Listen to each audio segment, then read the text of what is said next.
지금 중국에 만들어져 있는 거주 가능한 건물 수가 1억 개란 말이에요. 그럼 거기에 뭐 적어도 수십억에서 100억 명 이상이 살 수 있는 주택이 이미 만들어져 있다는 건데, 그러니 부동산 경기는 앞으로도 상당 기간 기대가 난망이다. 제가 중국을 94년부터 살아왔는데 정부에 대한 불만의 표출 수준이 지금 굉장히 올라가 있죠. 전국적으로 지금 부동산 관련한 민원, 분노, 시위, 사건, 사고 이런 것들이 정말 심각한 것 같아요. 현재 이제 중국 부동산 시장이 어느 정도로 침체되고 있는지, 앞으로의 전망은 대체 어떻게 될지 궁금합니다. 우선 부동산 가격은 계속 하락 중입니다. 지역에 따라 편차는 있지만 전국적으로 부동산 가격은 하락세가 계속되고 있다고 볼 수 있을 것 같습니다.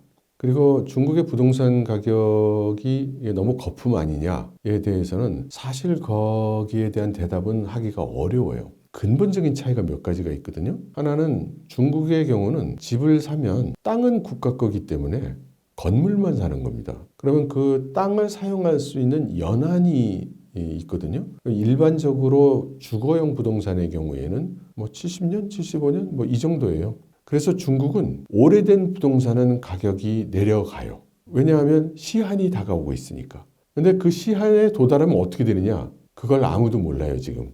그런 점이 작용을 한다는 것이고, 두 번째는 그동안 중국의 부동산은 아주 높은 성장을 해왔어요. 그러면 수요가 그만큼 많았기 때문에 그렇게 올라간 건데, 한번 생각을 해보세요. 한국 같은 경우에 뭐 강남의 아파트가 비싸다고 얘기를 하잖아요. 그러면 강남에 있는 그 아파트를 사고 싶은 사람이 대한민국 국민 5천만 중에 몇 사람이나 되겠어요. 그만한 돈이 있고 사고 싶은 의욕을 가진 사람이 10,000명이라고 쳐보죠. 10,000명 정도가 있다 지금. 그러면 중국의 상하이의 한복판에 있는 제일 인기 있는 아파트, 그 아파트를 사고 싶은 중국 사람이 14억 중에 몇 명쯤 있겠어요. 그러면 시장 논리로 따진다면 이게 우리나라는 소득이 높은데 요 정도고, 근데 너희는 소득이 낮은데 왜 그렇게 비싸냐, 이렇게 볼 수도 있지만, 너희 나라에는 통장 잔고가 100억인 사람이 10만 명인데 우리나라는 통장 잔고가 100억인 사람이 1000만 명이야.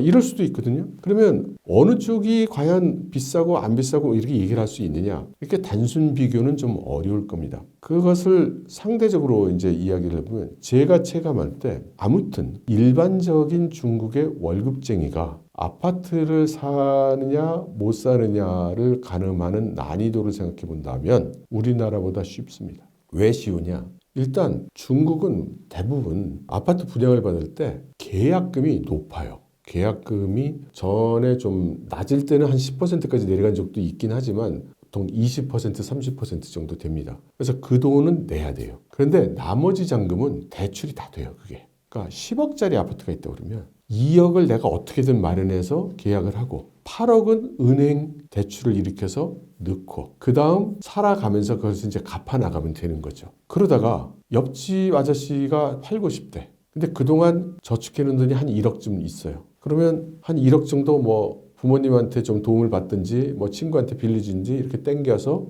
2억을 만들어서 계약을 해서 또 삽니다. 나머지는 다 은행 대출을 받아서 사요. 근데 이 경우는 좀 틀려요.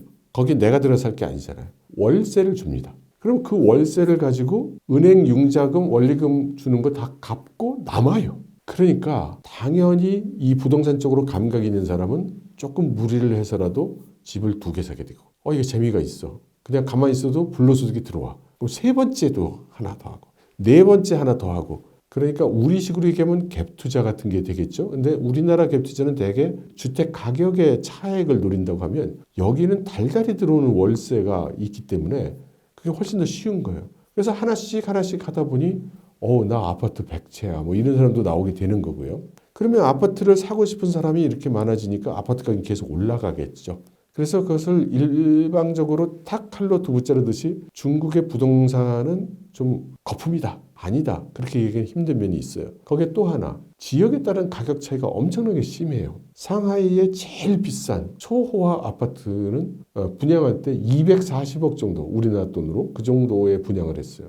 한 몇십 평 정도 되는 거였는데, 그런데 저기 흥룡강성에 있는 조그만 도시에 가보면 15평짜리 아파트가 있는데 그런 건 우리나라 돈으로 한 500만 원이면 사요. 1000만 원도 안 해요. 그럼 그 아파트가 비싸다고 할 수 있느냐? 아니겠죠. 그래서 이렇게 생각할 수 있고, 다만 우리가 보통 얘기하는 대도시의 아파트 가격, 대도시의 각자의 소득 수준, 이렇게 대비해 본다면 우리나라 기준으로 볼 때는 중국의 아파트 가격은 높다, 이렇게 얘기할 수 있고, 그런데 그 아파트를 사는 방식이 중국처럼 나는 그걸 사서 월세를 놓을 수가 있고 그 월세 소득이 상당하다, 이런 상황에서 금융 부담 또는 경제적 부담을 논한다면 중국 쪽이 경제적 부담은 더 낮다, 이렇게 얘기할 수 있을 것 같습니다. 헝다, 비구이언 등 중국의 내로라는 대기업인 사실상 파산인 상태라고 알려져 있습니다. 이 부분에 대해서 어떻게 생각하시는지.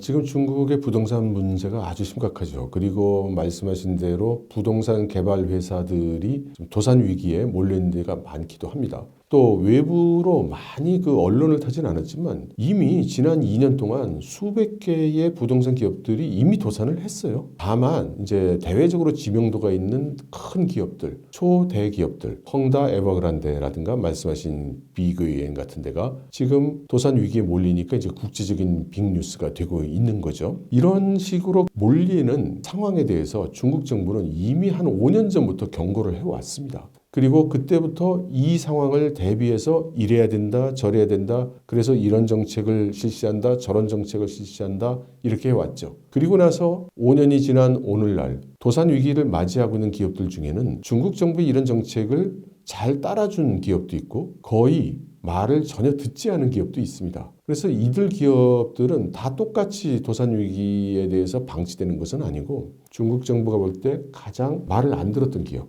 예를 들면 헝다, 에버그란데, 이런 데는 구해줄 이유가 하나도 없죠. 그러나 정부의 정책을 따르려고 노력해왔던 기업, 사실 비계외에는 그쪽에 가깝습니다. 이런 기업들에 대해서는 대출도 좀 적극적으로 해주고 숨통도 좀 트게 해줘서 어떻게든 잘 마무리를 해보자, 이런 지원을 하고 있죠. 그렇게 해서 금융기관한테 화이트리스트라는 걸 만들어서 이들 기업들에 대해서는 정부가 이렇게 정책적으로 명시를 할 테니까 자금 지원을 해주라, 이제 이렇게도 하고 있습니다. 중국인들 사이에서 어느 정도 부동산 가격이 많이 떨어졌으니 난 사야겠다라고 하는 사람들이 많은지, 아직까지도 더 하락할 것이다 라고 보는 사람들이 많은지 알 수 있을까요? 그것도 이제 곳에 따라 틀립니다. 전국적으로는 가격 하락이 계속되고 있어서 벌써 지금 뭐 1년 넘게 계속 하락 중에서 부동산을 사겠다 이런 사람은 그렇게 많지 않은 게 사실인데, 다른 자산들도 가격이 그렇게 좋지가 않은 거예요. 주식도 좀 안 좋고 채권도 좀 안 좋고, 돈 있는 사람들이 전에는 사업을 막 벌였는데 이제 사업도 안 해요. 그러다 보니까 돈 있는 사람들은 통장에 돈이 그냥 현금이 꽂혀 있는 거예요. 이걸 활용을 해야 되는데, 그러면 이 사람들이 안전자산으로 선호한 자산이 뭐냐? 베이징, 상하이 같은 일선 도시에 있는 부동산입니다. 이게 상대적인 안전자산인 거예요. 왜냐하면 우리나라도 좀 그렇지만 중국도 어느 촌에서 살다가 좀 출세하면 중소도시로 가고, 중소도시에서 살다가 좀 출세하거나 사업이 확장이 되면 대도시로 가고, 대도시에 가서 활동을 하다가 그 다음을 내다보고 더 발전을 노린다면 베이징, 상하이 이런 데 가야 된단 말이에요. 그러니까 어떻게 되겠어요? 베이징이나 상하이 같은 데 있는 고급 주택들은 가격이 떨어지는 게 적거나 없습니다. 오히려 오르는 데도 있어요, 지금도. 그러니까 다른 데는 많이 내려가는데 그런 데는 오르는 거죠. 그것은 다시 말해서 중국의 사업가들, 비즈니스맨들 입장에서는 그 안전자산의 성격을 가지게 되는 것이고, 그러면 지방에서 고생해서 모은 돈을 가지고 그런 데 가서 부동산을 사죠. 그러니까 그런 데는 부동산 가격이 적어도 유지되거나 떨어지더라도 많이 안 떨어지는 거예요. 반면에 중소도시에 가보면 막 폭락을 하고 있죠. 그래서 특히 중소도시에 평생 모은 돈으로 내 집 마련했던 사람들은 지금 어려운 경우에 처하는 경우가 많은 것 같습니다. 앞으로 중국 부동산 시장이 살아날 수 있을지, 아니면 아직까지는 좀 더 침체가 이어질지 어떻게 보시나요? 일단 중국 공산당의 정책으로 보면 앞으로 부동산이 그렇게 잘 될 거라고 볼 수는 없을 거예요. 지금까지 계속해서 부동산으로 뭐 재산 마련하려고 하면 안 된다라고 얘기해 왔고, 어떤 방송에서도 얘기를 했지만 지금 중국에 만들어져 있는 거주 가능한 건물 수가 1억 개란 말이에요. 그럼 거기에 뭐 적어도 수십억에서 100억 명 이상이 살 수 있는 주택이 이미 만들어져 있다는 건데 여기서 주거용 주택으로 얼마나 그 떼돈을 벌 수 있겠느냐 그 바라보기 어렵고 상업용 부동산 건물의 경우는 지금 계속해서 가격이 내려가고 있고 그 전 세계적으로 지금 그렇죠. 그러니 부동산 경기는 앞으로도 상당 기간 기대가 난망이다. 그렇게 봐야 할 것 같습니다.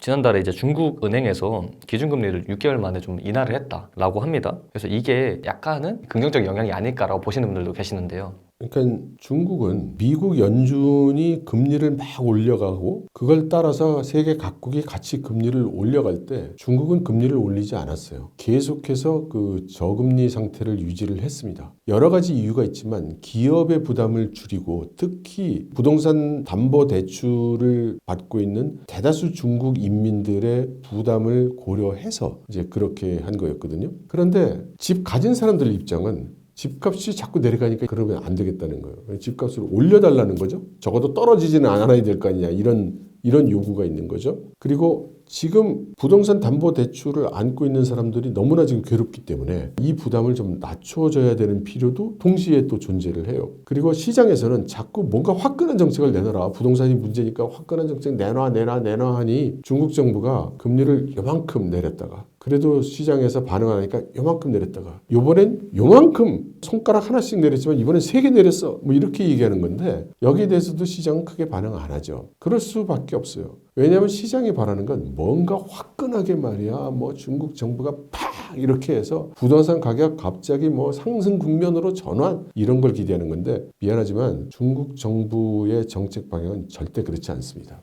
그래서 단지 지금 눈앞에 일어나고 있는 여러 가지 문제점, 단기적인 문제에 대응하기 위해서 취한 조치일 뿐이니까 큰 부동산 정책 관련해서는 이러한 금리 인하의 효과는 아주 미미할 거라고 보시면 될 것 같습니다.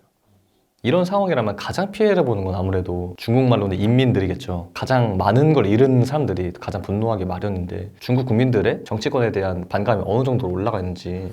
지금 굉장히 올라가 있죠. 제가 생각할 때는 정부에 대한 불만의 표출 수준이 제가 중국을 94년부터 출입하기 시작해서 97년부터 거기서 살아왔는데 지금처럼 높은 때가 없는 것 같습니다. 그만큼 일단 인민들의 수준이 올라갔고요. 둘째는 인터넷 등으로 해서 이 표출의 그 장, 또 익명성 같은 게 많이 올라가서 그런 것 같기도 해요. 전국적으로 지금 부동산 관련한 민원, 분노, 시위, 사건, 사고 이런 것들이 많이 나오고 있어요. 그런데 이제 잠시 그 중국의 인터넷에 올라오지만 곧바로 삭제되기 때문에 이게 크게 이제 전달은 안 되고 있는 상태죠. 그러나 그 내용을 보면 정말 심각한 것 같아요. 중국의 현재 신용불량자만 800만 명이 넘는다 이런 이야기도 있습니다. 국민들의 힘이 약해진다라는 것은 그 나라의 경제력에도 큰 영향을 미칠 수밖에 없는데 악순환이 될 우려도 좀 있을까요? 악순환이라고 얘기할 수는 없죠. 왜냐하면 우리나라에서는 그 시진핑 주석이나 중국 공산당을 상당히 그 비난을 하지만 누구보다도 없는 사람, 가난한 사람들을 서포트하려는 의욕만큼은 공산주의 정권답게 강하다고 할 수 있습니다. 민초들의 삶을 돌보지 않는다는 아닌 것 같아요. 예를 들면 부동산의 경우에도 지금 중국 공산당의 정책 중에 하나가 뭐냐면 장기 보장 임대 주택을 제공하겠다는 거거든요. 그게 뭐냐면 한번 계약을 하면 50년이든 아니면 뭐 평생이든 요 월세 그렇게 올리지 않을 테니까 요 낮은 월세로 계속 살아라. 그러니까 굳이 집 살려고 그렇게 애쓸 필요 없다. 이런 주택이에요. 이게 이번 14차 5개년 계획 기간 동안에 540만 채를 공급합니다. 그리고 이걸 더 공급하겠다는 거거든요. 그러면 어떻게 되냐면 저가의 보장형 임대주택이 늘어나면 이게 집값을 올리는 쪽으로는 작용 안 하겠죠. 이런 모순이 어느 사회나 존재를 하는 겁니다. 집값이 안 오른다고 난리인 것은 집이 있는 사람 이야기예요. 집 없는 사람들 입장은 집값 좀 더 떨어져야 돼. 이런 입장이 된단 말이죠. 우리나라도 그렇잖아요. 더 떨어진다는 사람과 이렇게 내려가면 안 된다는 사람이 다 같이 존재를 할 거잖아요. 그럼 제일 괴로운 사람이 누구냐? 나는 원래 돈이 없는 사람인데 엄청나게 무리를 해서 간신히 집 한 칸을 빚을 내서 장만을 했더니 집값이 떨어져. 나 이제 큰일 났어. 이게 이제 제일 어려운 상태죠. 그리고 중국에 이런 사람들이 지금 엄청나게 발생해 있는 상태예요. 그래서 중국 한국 공산당은 이런 사람들에 대한 정책으로 골치가 지끈지끈 아프고 정책의 우선순위도 여기에 가 있는 겁니다. 이 사람들이 중요하지 헝다 에버그란데가 뭐 죽느냐 사느냐 그런 거 별로 중요하지 않다고 얘기할 수는 없지만 정책의 중요도가 밀리는 거죠. 가난한 무산계급 프롤레타리아를 위한 정당이 공산당 아닙니까?